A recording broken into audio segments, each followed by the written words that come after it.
জুলাই বিপ্লব জেনজিরা করেছে, তারা আগামী বাংলাদেশে আরো 50 বছর তারা বাংলাদেশে থাকবে।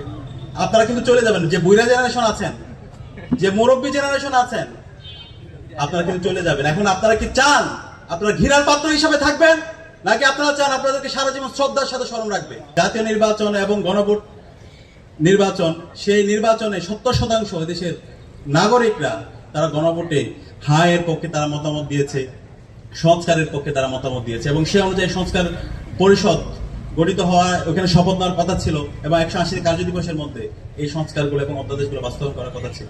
কিন্তু আজকে আমরা তাদের বিভিন্ন ধরনের তাত্ত্বিকতা শুনতে পাচ্ছি, তারা আমাদেরকে হস লক রসুর গল্প শোনায়। এই ধরনের দ্বিচারিতার রাজনীতি এখন চলবে না। আমি স্পষ্টভাবে বলি যে জুলাই বিপ্লব জেনজিরা করেছে, তারা আগামী বাংলাদেশে আরো 50 বছর তারা বাংলাদেশে থাকবে। আপনারা কিন্তু চলে যাবেন, যে বুইরা জেনারেশন আছেন, যে মুরব্বী জেনারেশন আছেন, আপনারা কিন্তু চলে যাবেন। এখন আপনারা কি চান আপনারা ঘৃণার পাত্র হিসেবে থাকবেন, নাকি আপনারা চান আপনাদেরকে সারা জীবন শ্রদ্ধার সাথে স্মরণ রাখবে?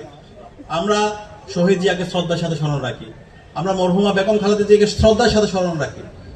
আমরা চাই তাদের থেকে আপনারা শিক্ষা নেন, এবং আপনারা যে কথাগুলো বলেন তো নিজের পায়ে কোড়াল মারা। আপনাদের জন্ম হয়েছে গণভোটের উপর ভিত্তি করে। আজকে আপনারা এটাকে সাংবিধানিক বাধ্যবাধকতার কথা বলছেন। আপনাদের কথাগুলো আপনারা একটু শুনবেন।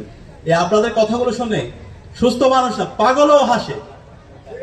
সুতরাং এখনো সময় আছে, আপনারা দ্রুত সময়ের মধ্যে অধ্যাদেশগুলো বাতিলের সুপারিশ করেছেন, তা থেকে আপনারা জনতার যে দাবি, শহীদদের যে দাবি, শহীদদের আকাঙ্ক্ষার আলোকে এই সংস্কার জুলাই সনদ বাস্তবায়ন করেন, এবং জনগণের যে ম্যান্ডেট সে গণভোটকে আপনারা মেনে নেন, এবং মেনে নিয়ে সবাইকে সাথে নিয়ে একটা নতুন বাংলাদেশ নির্মাণ করেন। এটা খারাপ লাগে আমাদের জন্য। আমি শেষ করছি যে এত রক্তের পরও 55 বছরে এত রক্ত দিয়েছি, জুলাই বিপ্লবে আমরা এত রক্ত দিলাম, এরপরে এসে আবার আমাদেরকে পিছনের রাজনীতি নিয়ে আমাদেরকে আবার ডিবেট করতে হচ্ছে, কথা বলতে হচ্ছে।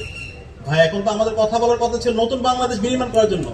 আমাদের অর্থনীতি কিভাবে আমরা আরো শক্তিশালী করতে পারি। আমাদের অর্থনৈতিক কাঠামো ভেঙে দেওয়া হয়েছে, আমাদের শিক্ষা ব্যবস্থাকে ভেঙে দেওয়া হয়েছে, আমাদের সংস্কৃতিকে ভেঙে দেওয়া হয়েছে, আমাদের পুরো রাষ্ট্রের স্ট্রাকচারকে ভেঙে দেওয়া হয়েছে। সেটাকে কিভাবে নতুন ভাবে নির্মাণ করতে পারি, আমাদের যে পররাষ্ট্রনীতি সেটা কিভাবে আমরা আরো শক্তিশালী করতে পারি। কিন্তু আজকে আবার সেই পিছনের রাজনীতির দিকে আমরা যাচ্ছি, এবং সেগুলো নিয়ে আমাদের কথা বলতে হচ্ছে।